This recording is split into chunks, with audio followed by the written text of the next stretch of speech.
In this video, we're going to talk about Hawkeye and DNS response rate tests. So first thing we need to do is log into our Hawkeye server. Do that here. And we head down to the Test Execution tab, select Node to Node, and you'll see it brings up the test creation window. So first thing I'll need to do is choose the endpoints that are involved, where this one will be the requester of the DNS information. You'll see it has multiple choices for IP address. So in a multi-home device, wired wireless, VM with multiple subnet access, you'll want to make sure that you choose the one that's of interest for your test. I'm going to leave mine at default, and then I pick another one who will pretend to be the DNS server. Same thing with the default.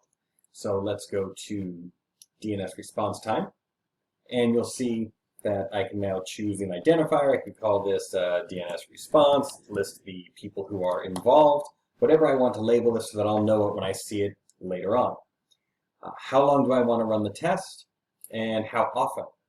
In this case, 0 means I just want to run it once. I just want to test this and see what I get back. Or you can schedule it every 5, 15, hour, whatever makes sense for your environment.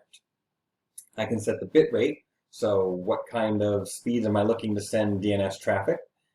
So I set that. When do I want it to start? I like now, but you can always choose to set it for some time in the future. And you can also choose to end it sometime in the future. So maybe you're going to do this before a rollout, or maybe you've rolled out a new environment and you want to make sure it's going to work for your users before they go live. So you can set a beginning and ending window. The test script, we built in a DNS query. However, you could manufacture your own, and we could dig deeper into that in some other videos. So now I need to look at the thresholds and what I'm looking for. I'm looking for response time and the throughput and the transaction rate. How many DNS lookups can I do, and so on. What's going to happen on my network? Well, I might not know what a valid setting for any of these thresholds is, and that's where the auto learn comes into play. So by clicking this, what's going to happen is the system is going to use this sensitivity amount and say, okay, I'm going to take the readings from these tests, and I'm going to use a sensitivity of, say, only 9 things within the 90th percentile will work. Or I can expand that up and say, I'm going to use 99.99 out of 100 tests, and that's going to be my number. So you can set how sensitive you want this to be for developing your own thresholds.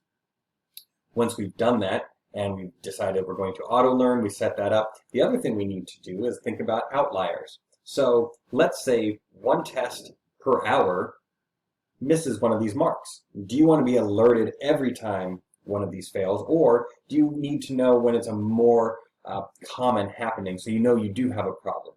Well, that's where the outliers comes into play. And by turning this on, we now are able to say, okay, if 1 out of every 10 fails, I don't need to know about it. 1 out of every 20, 1 out of 100, whatever your number is of comfort, we don't need to know. Only tell me when this is becoming a continuing problem. So now I've set my thresholds, I've set my outliers. Now, what happens when something does alert? Well, this is where we can say, okay, I'm going to send it to me, I want an email, and I need to know only on failures. Or I want to know every time it changes status, maybe from failure back to pass, back to failure, whatever it is, every time it changes. So I know if I have something that's flip-flopping, or I know I have just one change. That's up to you. Most times I see people with the failed. They just want to know when something's gone wrong, and it's not an outlier. Or I want to know when outliers hit. Maybe you have a different email for that. Or you want to send SNMP traps every time there's an outlier. So you can make this happen multiple times.